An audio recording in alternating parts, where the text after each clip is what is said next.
Já foram assistir um novo filme do Homem-Aranha? Gostaram? Saíram empolgados do cinema? Ou ainda não assistiram e estão ansiosos, tentando escapar dos spoilers?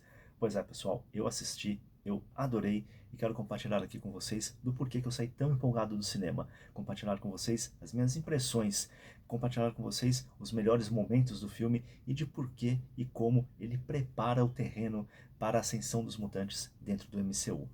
Bom, pessoal, já quero começar aqui dizendo o seguinte, tá aí o filme do Aranha indo bater 600 milhões de bilheteria já no primeiro final de semana.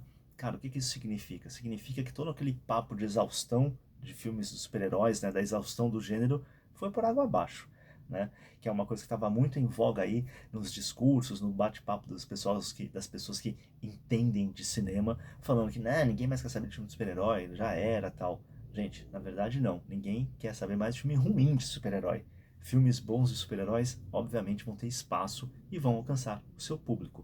Tanto que a Marvel consegue aí com esse Homem-Aranha Um Novo Dia um hat-trick, que é o seguinte, você tem 3 filmes, Thunderbolts, Quarteto Fantástico e agora Homem-Aranha Um Novo Dia, que conseguiram fazer o seu sucesso devido. Por que eu quero dizer sucesso devido? Porque, por exemplo, Thunderbolts é um filme com o menor apelo para o grande público, obviamente, mas é um filme muito bem construído, é um filme visualmente muito legal, é um filme com uma dinâmica entre personagens excepcional, assim. Se vocês não viram, aliás, assistam, deem uma chance ao filme que é incrível.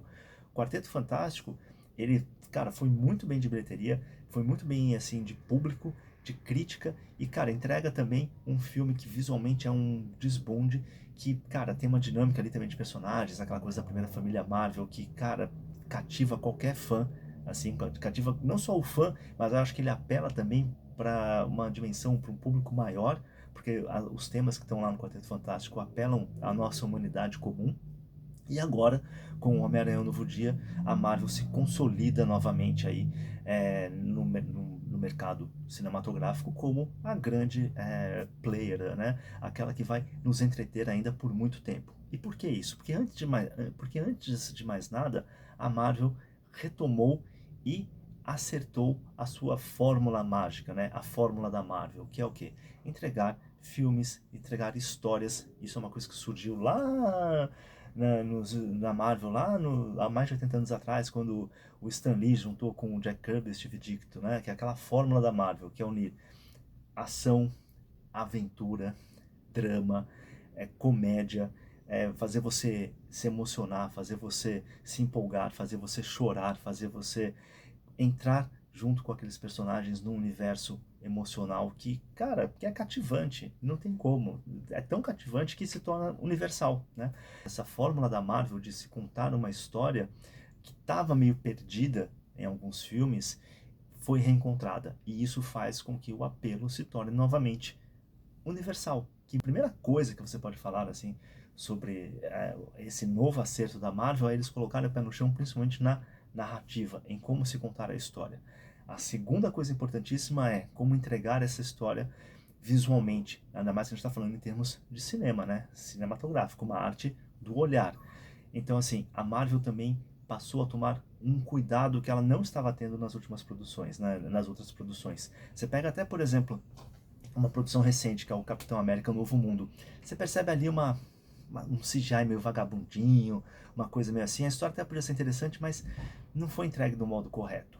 Já Thunderbolts, você percebe que, já, como eu falei, que teve um cuidado na sua produção, teve um cuidado na construção visual do filme, que sustenta a narrativa.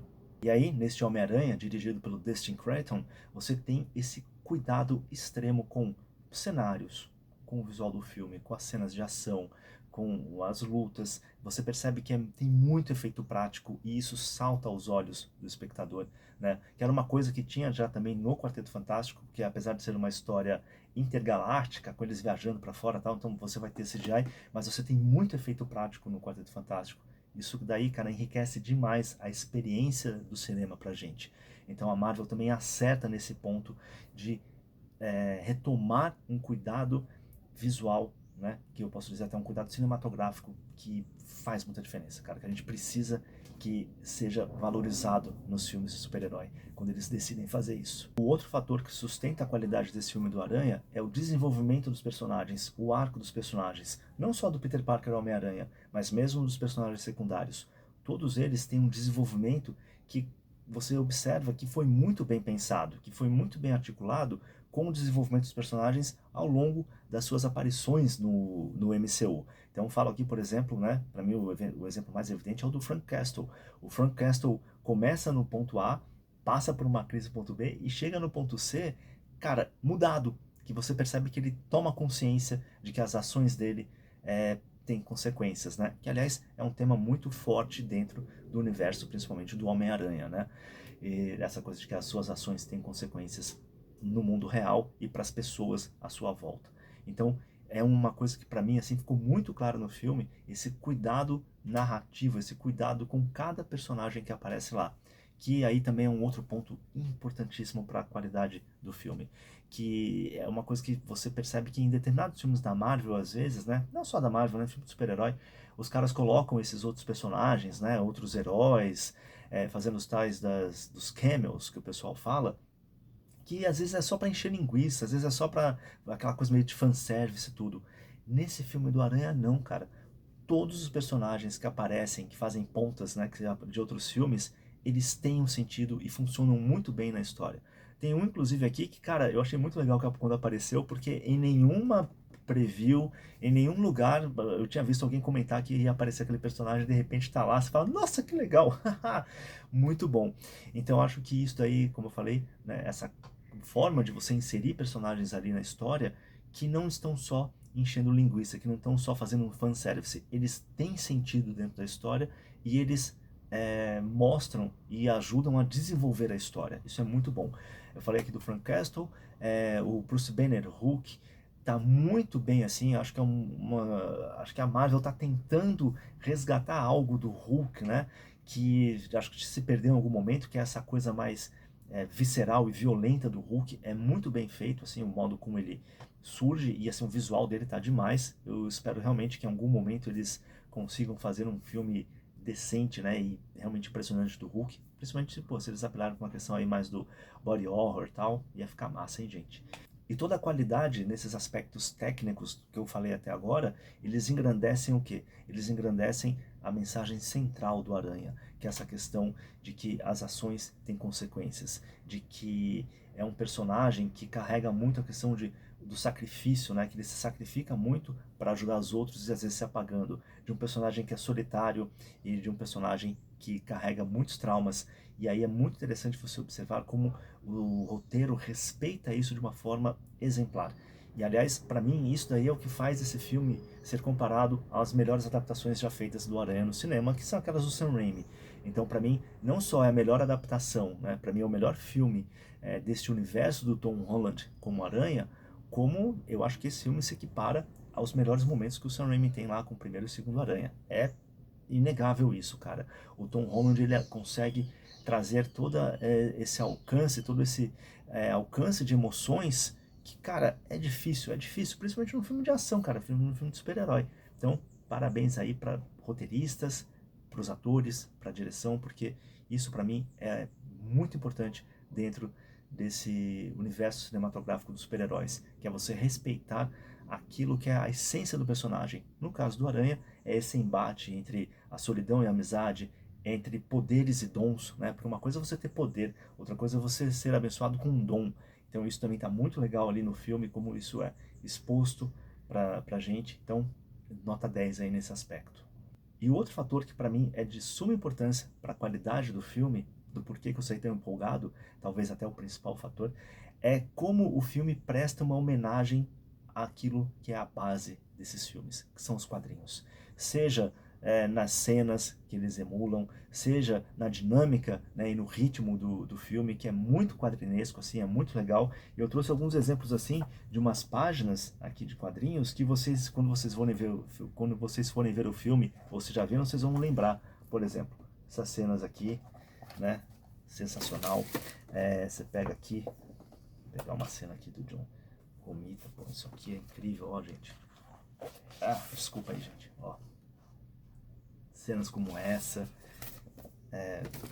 um dos meus quadrinistas preferidos da vida, né, que é o Frank Miller. Separei duas ceninhas aqui.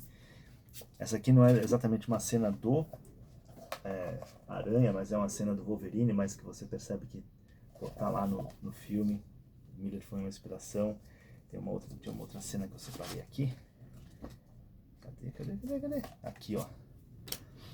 Cenas como essa aqui, ó. Você encontra no filme. O que mais? Bom, McFarlane é outra referência fundamental. Cara, isso é sensacional. A teia do Aranha é a teia do McFarlane, cara, nesse filme. Isso aqui, ó. Bem de perto pra vocês verem. Pô, sensacional. Cena do Hulk, né, que aparece no filme também. É uma cena que, putz, meu, lembra muito essas coisas que aqui. Então, pra quem é fã de quadrinhos, pra quem gosta de quadrinhos, cara, esse filme também é um desbonde de assistir, assim, porque você fica, tipo, muito felizão, assim, você fala, nossa, cara, que coisa incrível, que maravilha, dá vontade de chorar de tão emocionante. E, então, pra mim, esse daí é outro fator de qualidade máxima desse filme. E pra fechar, como eu acho que o Homem-Aranha, um Novo Dia, prepara o terreno para a entrada dos mutantes no MCU. Bom, todo mundo aí já deve saber qual o papel da Sadie Sink no filme, né? Eu não vou falar que é para não estragar mesmo, mas vocês já devem saber quem ela é. Pois bem, isso é muito legal de você observar que, ao que me parece, a ideia do Kevin Feige e dos produtores da Marvel agora é fazer com que os mutantes surjam não personagens maduros, não adultos já, mas que surjam como personagens adolescentes, como era a ideia dos quadrinhos originais, né? Lá, quando o Stan Lee criou, que são adolescentes tentando compreender os seus poderes e seu encaixe no mundo. Não é uma coisa assim de colocar personagens já maduros, já experientes e tudo. Então, me parece que o caminho vai ser esse. E dentro desse caminho, esses personagens, eles não vão surgir como super-heróis. Eles vão surgir como vão ser vistos talvez como ameaças pela sociedade, ameaças a serem eliminadas ou controladas. Isso aí também acho que está muito evidente que é o que vai acontecer. Inclusive no filme a dinâmica do Aranha, que já é um personagem estabelecido como um herói, ele enxerga a personagem da Sadie Sink como uma vilã. Assim, ele acha que ela é uma vilã e ele quer detê-la. Bom, aí não vou dar mais spoiler também, né? Já falei demais. Enfim, então vai ser muito interessante observar como que essa dinâmica dos dos mutantes vai se colidir com os heróis já estabelecidos. Acho que isso daí para mim é incrível. E para mim o principal fator é esse, é de que a Marvel, o MCU, Kevin Feige e companhia vão colocar adolescentes, né, ou personagens jovens para interpretar os mutantes e não personagens mais maduros. Então eu acho que vai ser muito interessante ver essa evolução dos personagens, né, da evolução dos mutantes dentro do MCU a valer a partir dos próximos filmes. Então é isso aí, pessoal. Era isso que eu queria comentar com vocês. Se vocês gostaram do vídeo, deem o seu like, deixe seus comentários sobre o filme e vamos sempre trocar ideias, porque é isso que faz essa comunidade crescer, pessoal.